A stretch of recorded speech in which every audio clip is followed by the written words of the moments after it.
If there's one thing that keeps me hooked on a game, it's the freedom to create, customize and experiment with different builds. 2025 is shaping up to be an incredible year for that.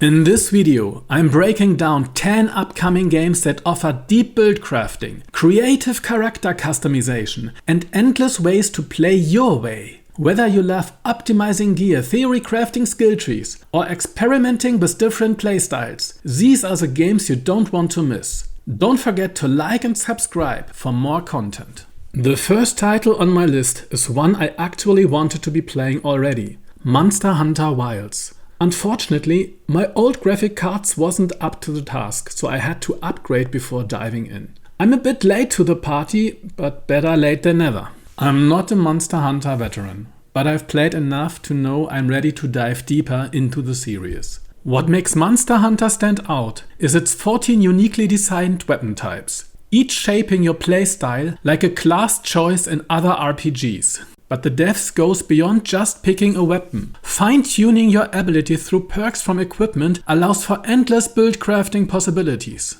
For example, wielding a heavy bowgun sacrifices mobility for sheer firepower, offering a vast array of specialized ammo types that let you unleash devastating damage or even support your team. On the other hand, the insect glaive turns you into an aerial acrobat, letting you zip around the battlefield with unmatched maneuverability, spending more time airborne than on the ground. Monster Hunter's weapon variety is insane. Which one are you most excited to master in Wilds? Share your pick in the comments. While the weapon variety and customization are exciting, the true stars of Monster Hunter are the monsters themselves. The creature design in Monster Hunter World was breathtaking, with each beast having its own personality, movement patterns and unique mechanics. If Wilds can build upon that, it's going to be an unforgettable experience. I can't wait to finally jump in and see if Wilds hooks me the way the series has captivated so many others. I hope it delivers on expectations and fully immerse myself into its untamed wilds.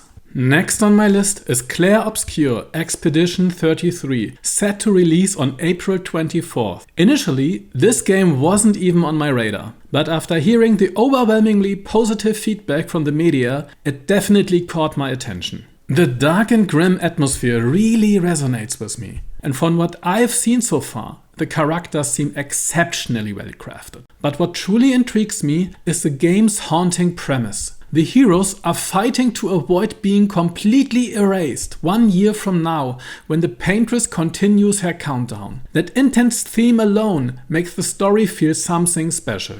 Another aspect that stands out is the action component in the tactical battles, where precise timing enhances the effectiveness of your actions. This reminds me of older JRPGs like Shadow Hearts series starting in 1999 and The Legends of Dragoon in 2001, both of which had similar mechanics. It's an interesting touch that could make the combat feel more engaging compared to traditional turn-based systems.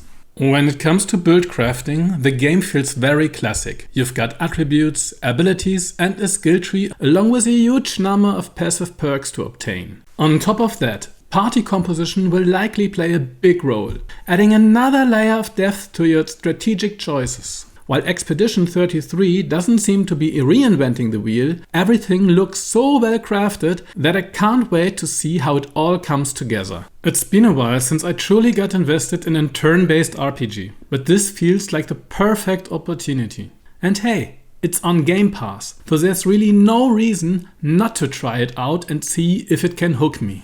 Another must-play for me is Borderlands 4, releasing on September 23rd. I loved the first Borderlands and became completely hooked on Borderlands 2. You know the feeling where you just can't stop playing? Then came Borderlands 3. Yeah, let's just say it didn't quite hit the mark in every area. While it wasn't a total disappointment, it didn't quite capture the magic of its predecessor. Borderlands 3 had its highs and lows. Did it live up to your expectations? Or were you left wanting more? Let's talk about it in the comments. One thing that Borderlands has always done well though is build crafting. The skill trees have always been a big selling point for me. And while we don't have many details yet, the developers have stated that part 4 would expand on the skill tree system. If they can improve on what we already know, I really want to experience the new customization options they bring to the table.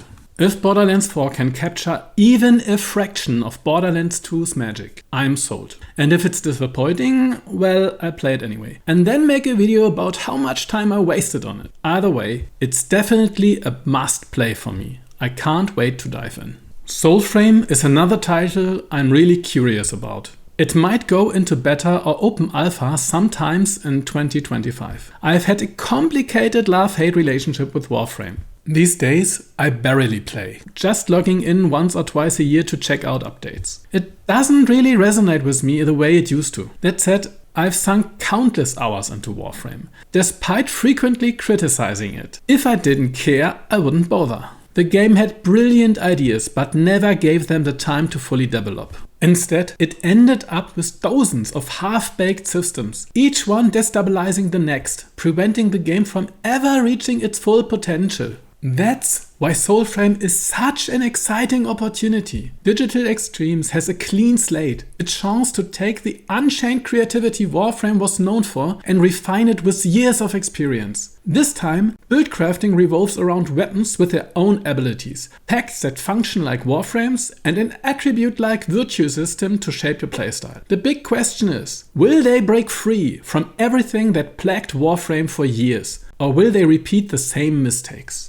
Either way, I won't be missing out on this one. Like for many others, Diablo 2 was a pivotal experience for me back in the day. But the title I became even more attached to was Titan Quest. I spent hours creating different characters, experimenting with builds. I loved the simple system where you could choose 2 masteries to define your class. The system is simple and easy to grasp, yet allowed for so much character expression. What I loved was how the complexity unfolded as you progressed. It wasn't the most intricate system, but it gave me just enough freedom to revel in build options, but at the same time had strong class expressions. A little bit like simplified D&D class combinations, but in an action RPG format. Times have changed, and I'm not as into action RPGs as I used to be. I can't stand the seasonal models in modern ARPGs, where you feel forced to play on a schedule if you don't want to miss out on content. And switching between character will let you start over. Not to speak of how it interferes with enjoying other titles at the same time. Seasonal content, love it or hate it. Does it keep you coming back for more or push you away like it does for me? Let's hear your take in the comments.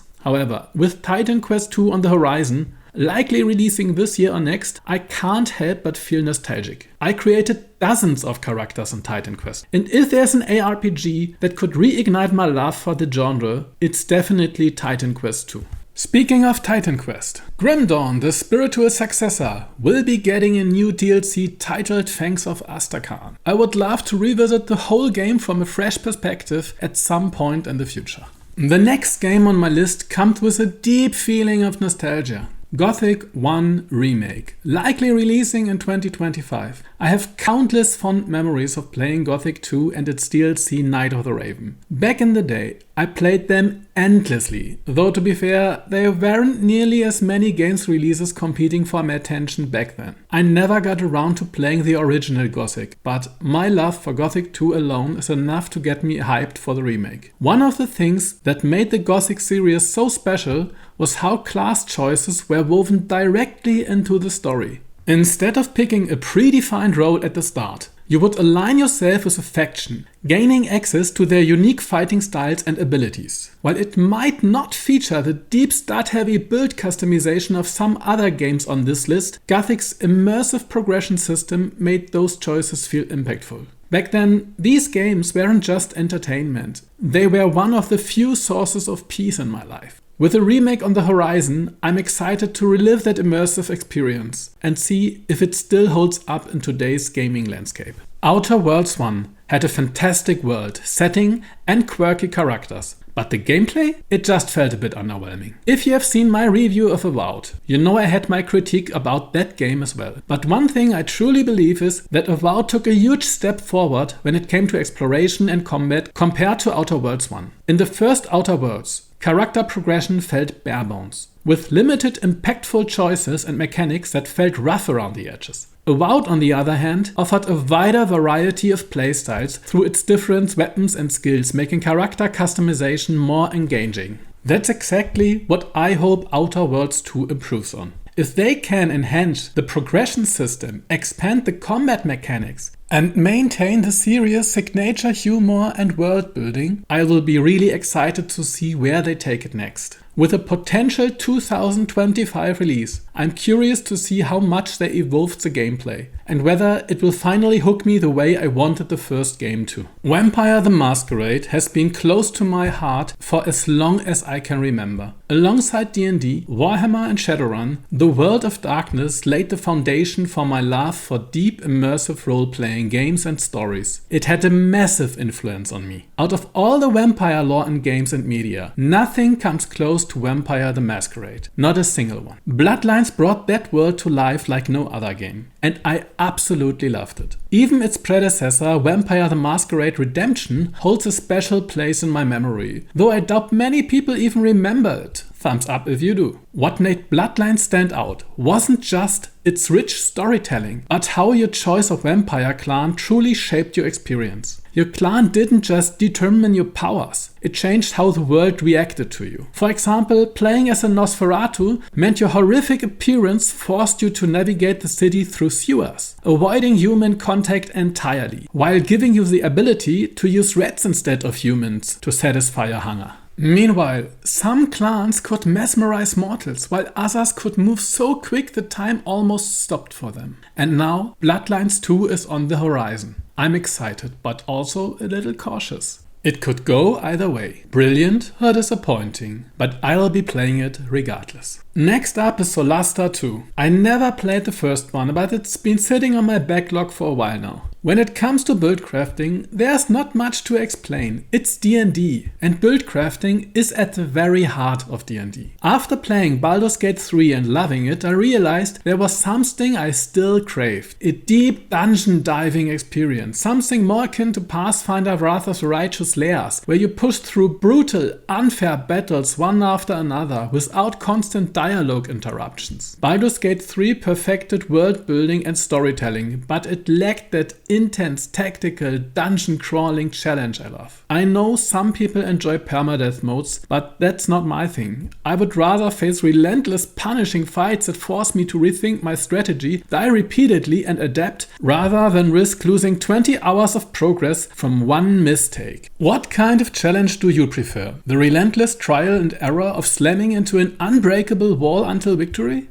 Or the tension of knowing every failure could send you all the way back to the start? Solasta 2 looks like one hell of a sandbox. A game that recreates the depth of the tabletop combat with endless ways to experiment and optimize builds? That's a deep rabbit hole I'm more than ready to fall into. Elden Ring Nightreign is definitely on my radar, launching May 30th. I loved my time with Elden Ring, even though I never finished it or played its DLC yet. So an entirely new playthrough with a final patched version and its DLC might be a project for the future. Nevertheless, the fact that it's an Elden Ring title alone is enough reason to be thrilled. But here's where my excitement gets a little shaky. From what I've seen so far, Nightreign looks far more arcade-like than I expected. It seems to take a roguelike approach, which could be incredible, or it could strip away what made Elden Ring so special.